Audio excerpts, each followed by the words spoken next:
신명기 5장 3절 말씀을 같이 보시겠습니다. 이 언약은 여호와께서 우리 조상들과 세우신 것이 아니요 오늘 여기 살아있는 우리 곧 우리와 세우신 것이라. 아멘. 1953년도 10월 1일 날 세계에서 전쟁으로 인해서 제일 폐허가 되고 가난한 나라였던 대한민국하고 세계 최강국 미국이 한미 상호 방위 조약을 맺습니다. 워싱턴에서 변형태 외무부 장관하고 덜레스 미국 국무부 장관이 서로 워싱턴에서 사인을 해서 한미 상호 방위 조약을 이제 체결을 한 거예요.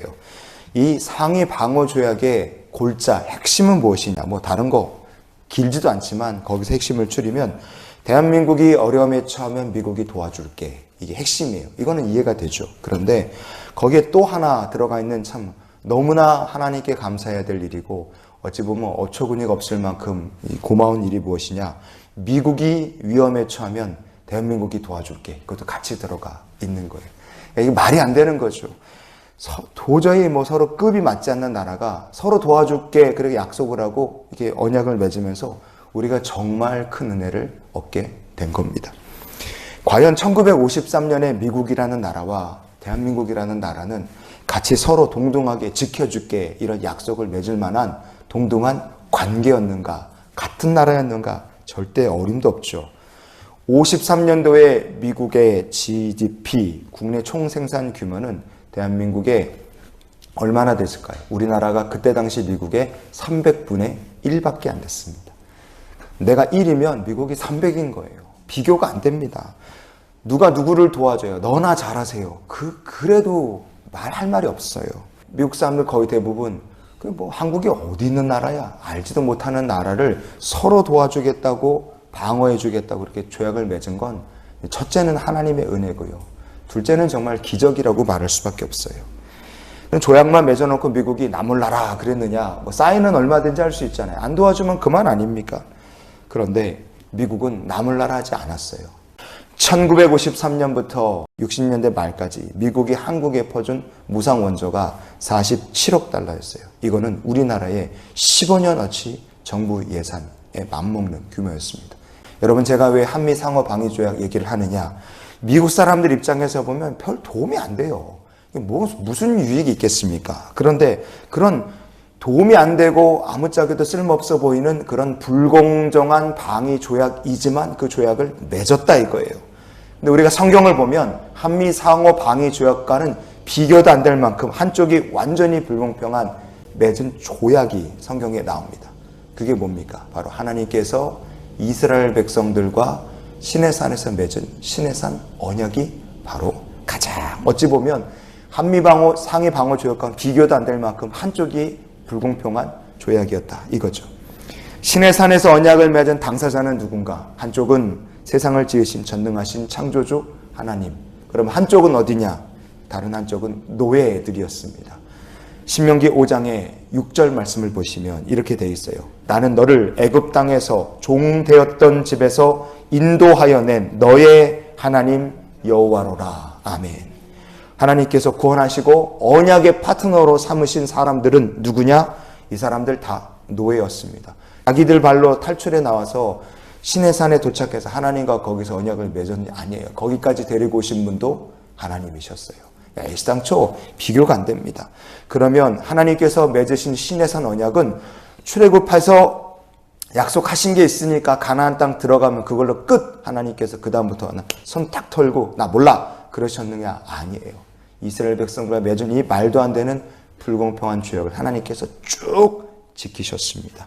에스라서 9장 9절 말씀을 우리가 같이 보시겠습니다. 우리가 비록 노예가 되었사오나 우리 하나님이 우리를 그 종살이하는 중에 버려두지 아니하시고 바사 왕들 앞에서 우리가 불쌍히 여김을 입고 소생하여 우리 하나님의 성전을 세우게 하시며 그 무너진 것을 수리하게 하시며 유다와 예루살렘에서 우리에게 울타리를 주셨나이다. 아멘. 하나님께서 이스라엘 백성들과 맺으신 시내산의 언약을요. 시간이 그렇게 지나고 이스라엘 백성들이 믿음을 다 까먹고 나중에는 심판을 받아서 바벨론의 포로로 끌려가고 나라가 없어지고 70년이나 세월이 지났음에도 불구하고 하나님께서는 바벨론의 포로로 끌려갔던 이스라엘 백성들을 불쌍히 여기셔서 다시 노예가 됐던 그들을 고향으로 돌아오게 하셨어요. 성전을 회복하게 하시고 유다와 예루살렘에서 우리에게 울타리를 주셨다. 이것은 모든 것들이 전적인 하나님의 은혜였고 언약을 지키신 하나님의 도우심이 있었기 때문에 가능한 일이었습니다. 그래서요, 에스라에서 고백하는 게 뭐냐?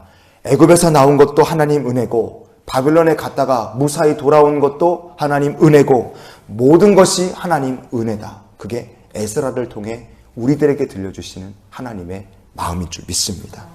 여러분, 시내산 언약, 이 말도 안 되는 불공평한 언약이에요. 하나님이 다 손해를 감수하고 떠안으신 언약입니다.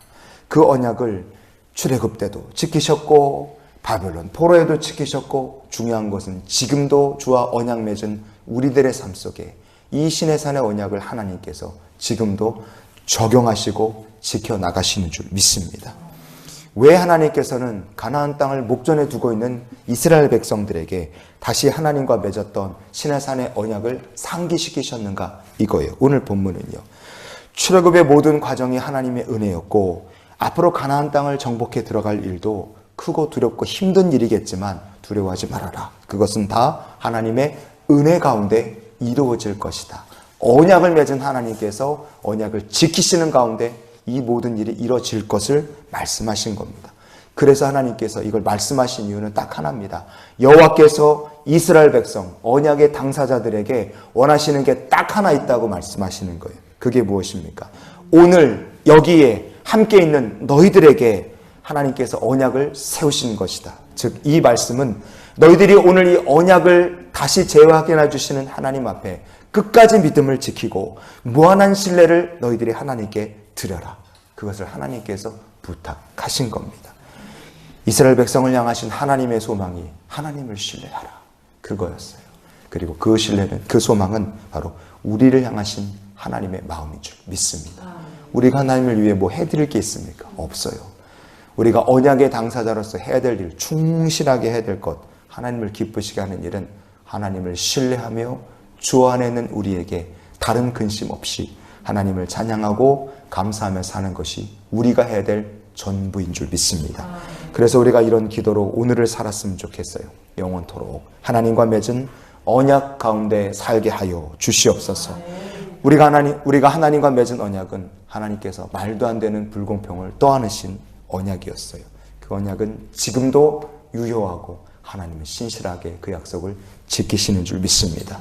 오늘도 하나님과 맺은 언약에 감사하며 살고 하나님께 영광을 돌리며 사는 우리 모두가 될 수 있기를 주님의 이름으로 축원을 드립니다.